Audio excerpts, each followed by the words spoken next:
Thank you for allowing me the space and time to be with all of you. I often find that in my practice, I just can't imagine what my own practice would be like if I didn't have to, if I didn't have the honor of teaching. I feel like that really keeps my practice alive. And I often teach from what is alive for me in the moment. And in this moment, I am recovering from a medical procedure on my foot, which essentially has made it impossible for me to walk for the next several weeks and to drive. So I am in a retreat at home, convalescing and recovering, and really contemplating what it means to be a patient.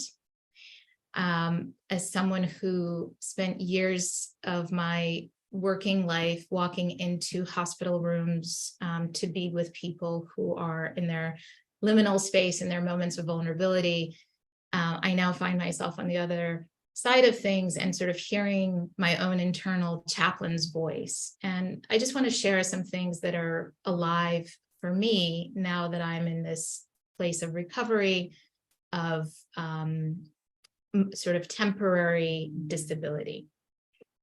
And, one of the things that I was thinking about is that we can take this outside of my own experience and really ground it in the Jewish calendar, because the next Rosh Chodesh, the next month that we're entering, I believe tomorrow night, is the month of Iyar. So we're transitioning from Nisan to the month of Iyar.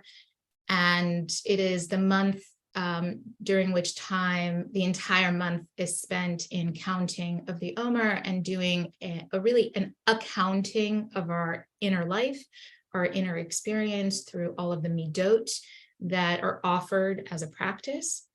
And the month of Iyar is also, I believe it was Nachman of Breslov who noticed that the acronym for Iyar is matches a piece of text from Exodus in which God says, "Ani Adonai Rofecha," I am God, your healer.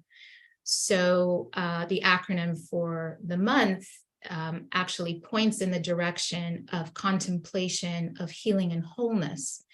I was wondering today as I was preparing about this word, this English word healing, and as I was playing with language, I was curious if etymologically healing and wholeness are connected, and in fact they are. It comes from a Germanic root for wholeness.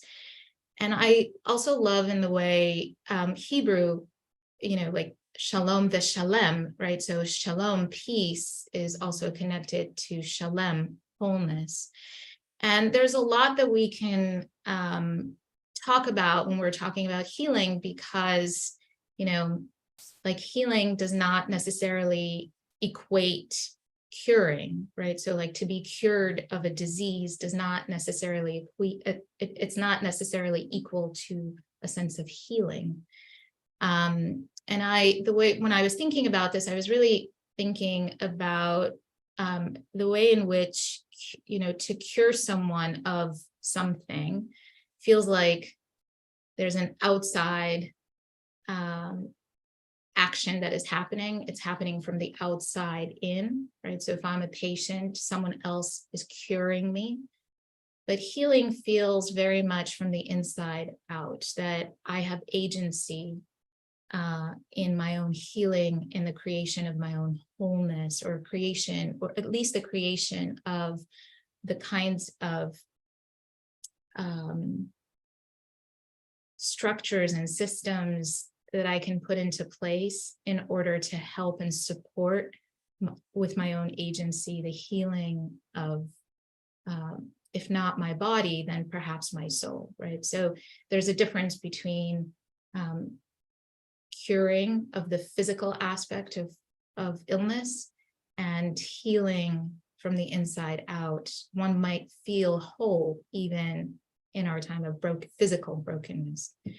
So these are the things that I was contemplating today. And then I also just want to share one little piece, which I will read. I wrote about this a few years ago, where we are in the book of Leviticus.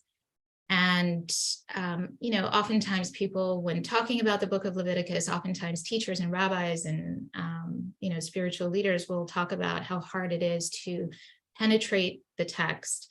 And this is what I said a few years ago. I said, after all the family drama in Genesis and the arduous escape from slavery in Exodus, it's hard to sustain attention for the laundry list of priestly rules concerning the nitty-gritty of our living bodies and all of their discharges, right? Like it's just hard. It's not as interesting. I said, frankly, I found the minutia of sacrificial laws boring and the details of purity laws kind of offensive and gross, until I read a book by Dara Horn. She's a wonderful Jewish author and writes on Jewish themes, and I love her work. In her latest novel, Eternal Life,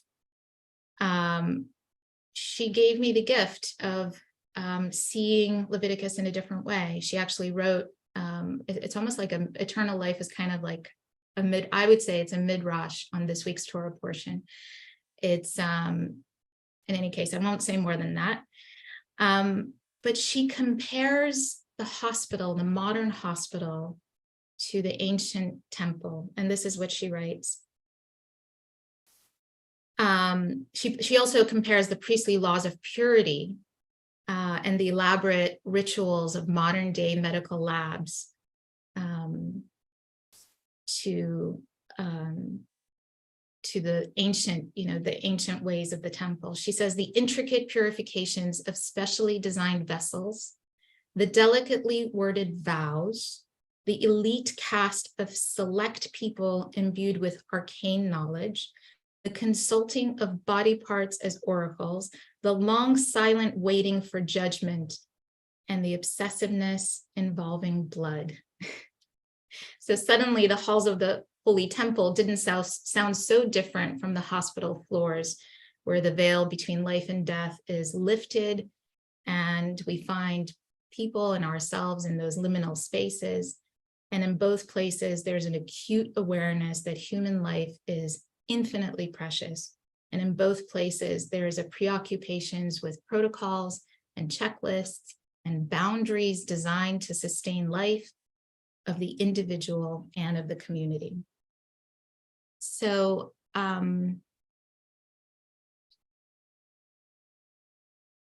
where does this leave us in our meditation practice? It leaves us with the acknowledgement that our ancient practices are very relevant to our daily existence, and that some of us do not feel whole, some of us are broken. And the ways in which we can pull from our tradition inspiration to really feel alive, not just as human beings, but as Jews, and to feel not just alive, but in connection with others. I think one of the most difficult, and I'll stop speaking in just a moment because I'm aware of the time. I want to make sure we have time to meditate. But one of the most difficult things to do is to ask for help, to depend on someone else, to receive help. And I was reminded of a quote by Margaret Mead. She was once asked, she's an anthropologist, was an anthropologist, and she was asked what she considers to be the key qualities of a civilization. And the student who asked her this question was sort of expecting to hear about tools or pottery or something like that. And she actually said it's a broken femur. Finding a broken femur that had healed was, in her mind, a sign of civilization, because that means that, a broken femur takes about 6 weeks to heal. And someone had to care for that human being for 6 weeks and feed them and bathe them and clothe them for them to survive not being able to walk.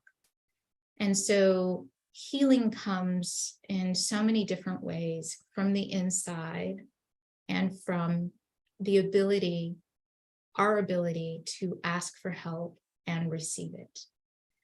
And in our meditation practice, I think it's really important. What I'm working on today is developing patience and self-compassion, and the understanding that being human, being part of this human family, means taking time to heal from the inside out when we're not 100%, when we're not 100% well. So I invite you to drop in wherever you are in your spiritual journey, on your healing journey, on your physical journey. I invite you to allow yourself this time during this preparation for the month of healing, the month of ER, to check in with the body, feeling into the supportive nature of the ground beneath your feet, feeling into the supportive nature of the chair that is holding you up in this moment. Allowing for the body to simply rest and let go.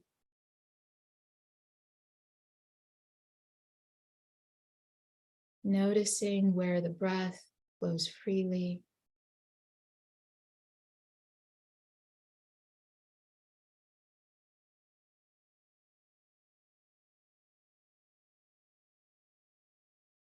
Bringing gentle, kind awareness to the breath as it enters the body.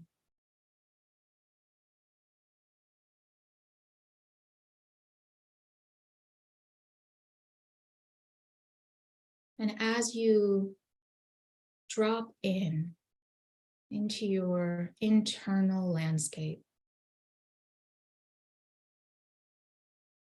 if there are places of pain, discomfort, discontent, notice if it is possible to offer yourself the kind of gentle embrace, the kind of gentle kiss on the cheek quality of being that you would offer a grandchild or a child, your own or someone else's, if they were hurting.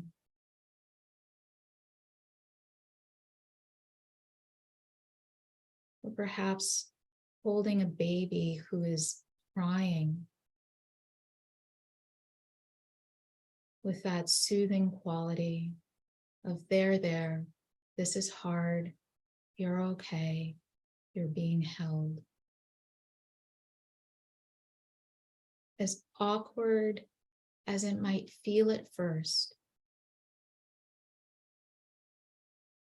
simply practicing this practice of self-healing, of acknowledging the parts that hurt.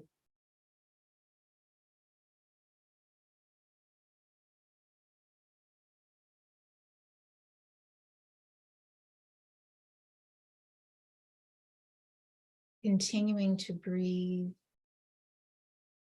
softening the belly, softening the face, softening the mouth, unfurling the brows. Perhaps if it feels comfortable, placing a hand on your heartscape or on your belly, and just offering yourself an additional self-soothing practice of touch, of goodwill, of self-blessing.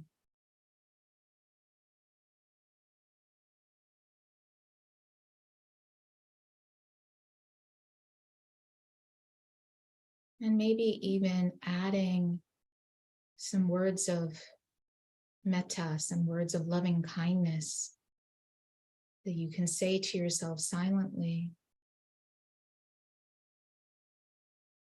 May I feel safe. May I feel whole. Shalom v'shalem.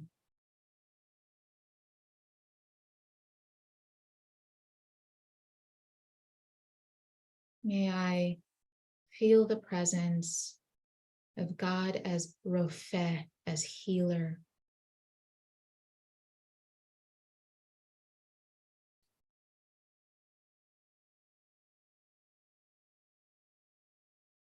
May I feel healing even when a cure is not possible. Healing and wholeness.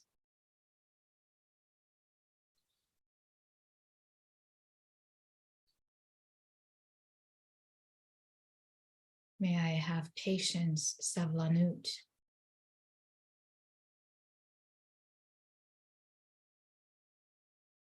And you can add your own language,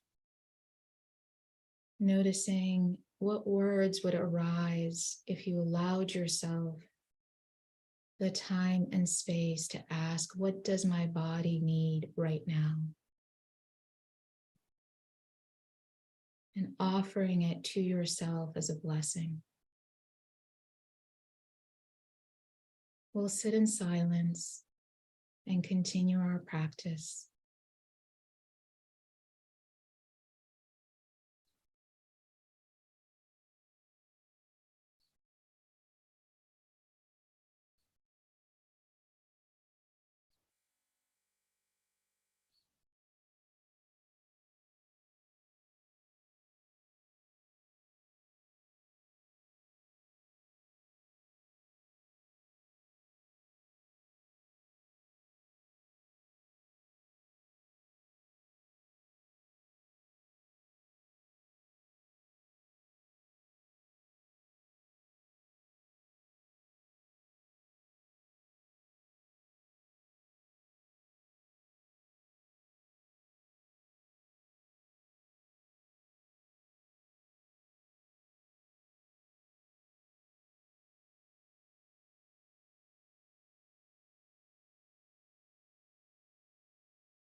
Notice where your mind is now.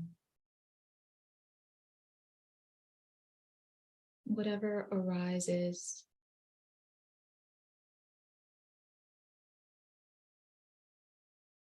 allowing it to be as it is with a sense of nourishment and nurture.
As we come to the end of our practice, I want to read a few words from a poem by Nellie Sachs, an Israeli poet who was awarded a Nobel Prize for Literature.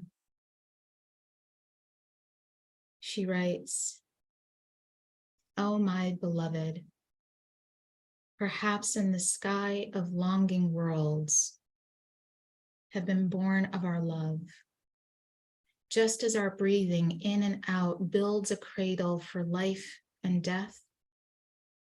We are grains of sand, dark with farewell, lost in birth's secret treasure trove. Around us already perhaps future moons, suns, and stars blaze in a fiery wreath."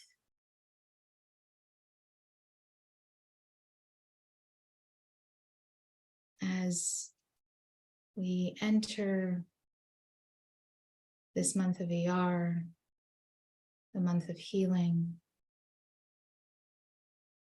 may each one of us find the strength and the support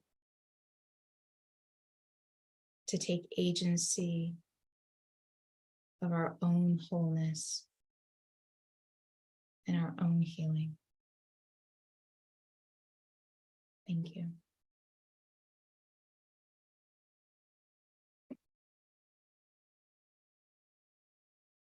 Marita, thank you so much. Thank you so much for that beautiful and really heartfelt teaching. Very moving for me. All right, everyone, we continue our practice now together with recitation of the Kaddish for those among us who may be in mourning. If you are, I invite you please to share the name of those that you're remembering in the chat. And I would ask, as we start Kaddish, which Jet will put on the screen in a second, that everyone unmute, please, so that we can recite the Kaddish together. There, thanks, Jet. So there's Kaddish in English, obliterated. And I invite everybody to unmute and to stand so that we can say together. Yit Gadol,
thank you, everyone.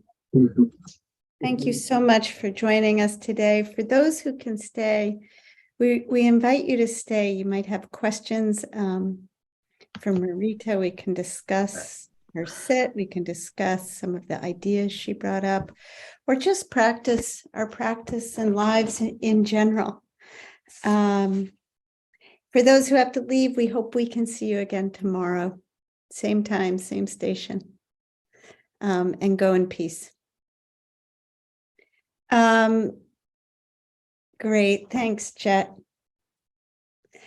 So if people have questions, please put them in the chat. Let's see if there are any.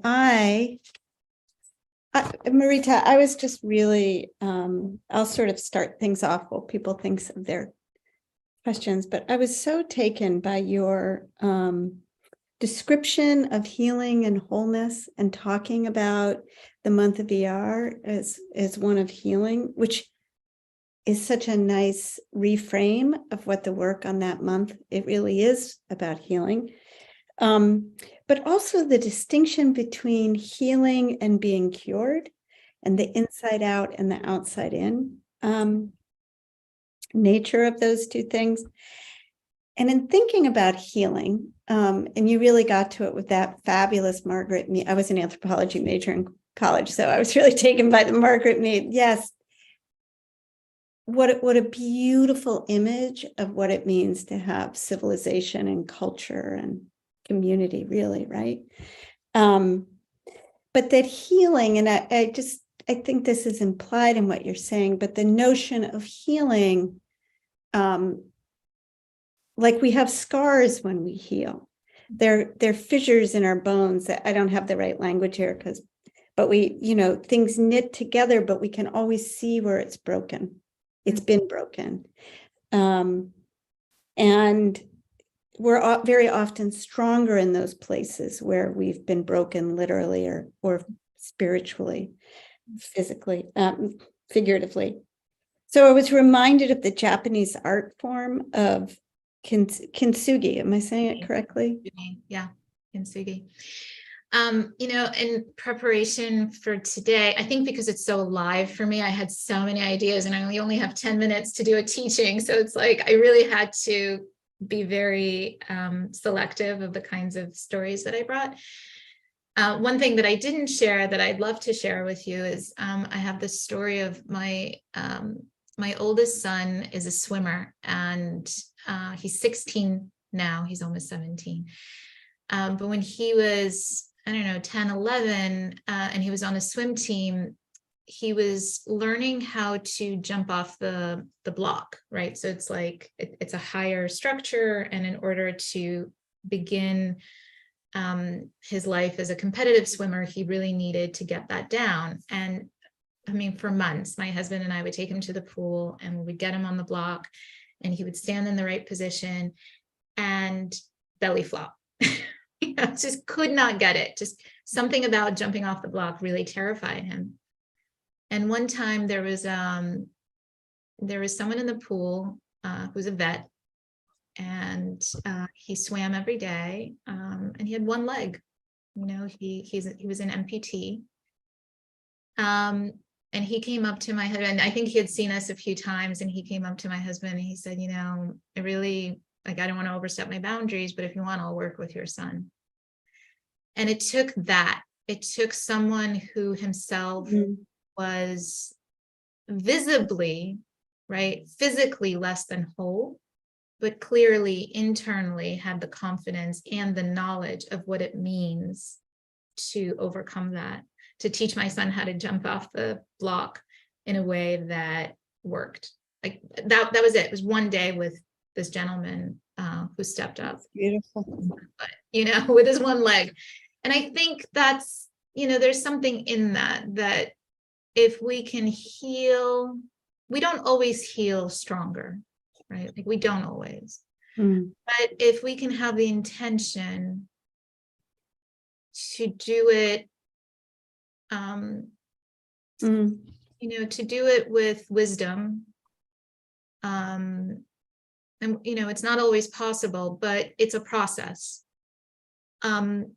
then we become of benefit in so many more ways than we can even imagine, to ourselves and to others, right?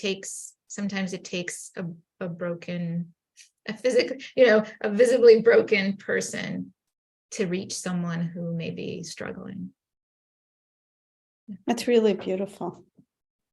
So many images I'm going to take from today. Someone put a comment in here, and I regret to say I don't read Hebrew, but Lauren said, thank you for the healing teaching. I find the most beautiful sentence in Tanakh is Moshe asking Hashem to cure Miriam. Kolna Rafanala. Yeah, it's heal her, heal her. It's Moshe asking, please heal my sister. I think that oftentimes, I was just speaking to someone about this morning, that oftentimes, it's so hard to ask for help, right? And it's hard to ask for help of our human family. It's also hard to ask for divine help. And this image of God as a healer can be a really helpful image, right? Because God has so many names. If we can imagine the potentiality that a divine presence, the Shekhinah,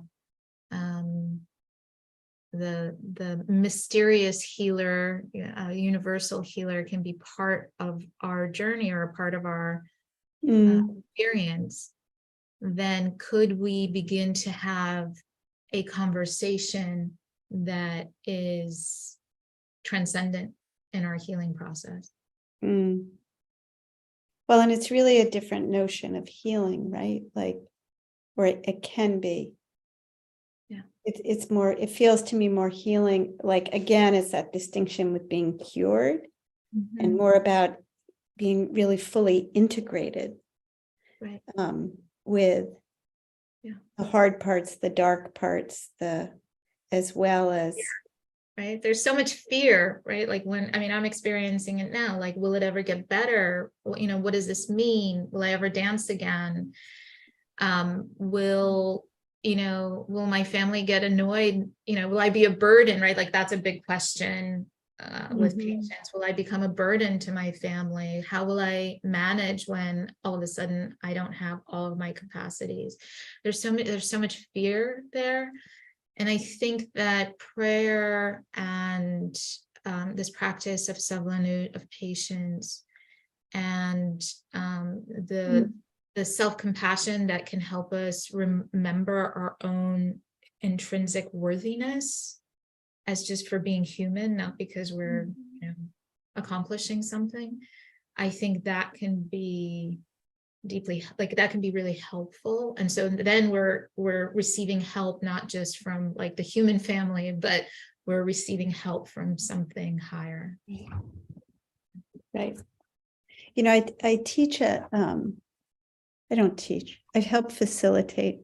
We all teach at my synagogue, a midot class, a tikkun midot class. And we always start with chesed, and we always start with self-compassion. And that is inevitably the very hardest work for people to, for all of us to do. And yet there's a reason that we start the work with chesed. And anyway, you're mentioning that, just how essential self-compassion is in order to heal, to be able to show compassion to others, to be able to really do our spiritual work. And forgiveness, right? Like, we might have really bad days. I think that's the other piece, is like, our bad days don't have to define us, right? Like, there may be a day, like I just had one 2 days ago, where when I spoke to people and I could hear myself, I couldn't believe the things that were coming out of my mouth, because I'm like, wait a minute, I've spent like my whole adult life helping people with this, and all of a sudden this is what I said. I sound bitter and resentful and terrified, and it's like, but I think it's really important to remember that our worst moments don't define us, right? Like, that we can find pathways toward wisdom, toward higher thinking, toward, that aspect of, mohin de gadlut, like the open awareness, like the open, spacious awareness of our being, which is always available. Yeah. Right. Well, and self-forgiveness is part of our compassion. Yeah. Someone just left a long note that I'm looking at. And I'm going to read it. It's from Suzanne. I too am recovering from surgery and am carrying the scar over my heart, visible proof of the experience. I will heal from the scar, but never be cured of it. And I am okay with now having this identifying mark. It is interesting to consider the same process for all of the emotional scars I carry that are not visible. I have healed from the experiences that left those scars, but perhaps never be cured. As Firkins just said, I have tried to integrate them as kintsugi, or if not that, the cracks where the lights gets in. I was also thinking, sorry, I'm interrupting this, but thank you, Marita, for a meditation that helps me see all the scars, all of that healing in a new way. Amen. And that line where the light gets in is a reference to Leonard Cohen. And Suzanne, I was also thinking of that fabulous line from his song poem. And I know people have asked, there is, if you scroll to the very top of our chat, there's a source sheet there with the poem and some of the, some of the words that I shared, including a piece from Dara Horn where she compares, the priestly rites to sort of modern hospital world, which I thought was very helpful. Jet just put the source sheet again in the link. And here's something from Judith. It gets better, especially with your own insight into body-mind connection. Takes time, patience, sablanut, and envisioning your healing and the purpose of your healing, what you hope to do with the newly healed you. Yeah. Amen. Bargaining with God is also part of our tradition. Yeah. Yeah. I also, I really love that. I included that in my source sheet. I really love that text about dry bones from Ezekiel and sort of the promise of being, the promise of the breath of God enlivening our dry bones. And I take it as metaphor, clearly. I'm not, in this practice, I don't think of it as sort of a messianic age. I just think of it, I just like to envision, when I'm at my lowest, or like when I'm really down on myself, that like I'm like dry bones that need to be infused with and breath. And so there, I love being able to pull poetry from our texts and just use that as practice. Yeah. This was really wonderful. One person is having struggles with the PDF, not sure why. Or maybe we can get that to you. This has just been really a wonderful conversation, Marita. So grateful to you. I think this really touched a lot of people's hearts. A lot of us are healing in all sorts of ways. And just thank you so much. And thank you everyone for being here, for being part of this community. It really is a sacred community. Thank you. Okay. Blessings, everyone, and hope to see you soon again. Okay. Thank you. Okay. Bye-bye.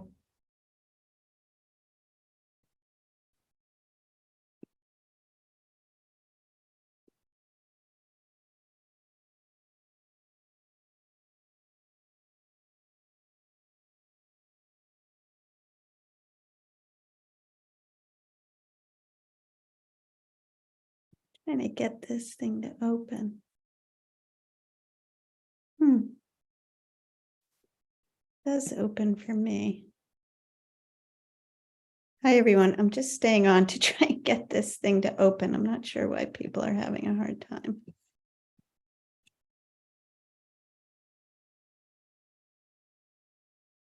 You know what? Maybe we can, Jet can load it tomorrow for those who didn't get it. So maybe tomorrow we can figure out if there's some issue with the Dropbox. Bye, everyone.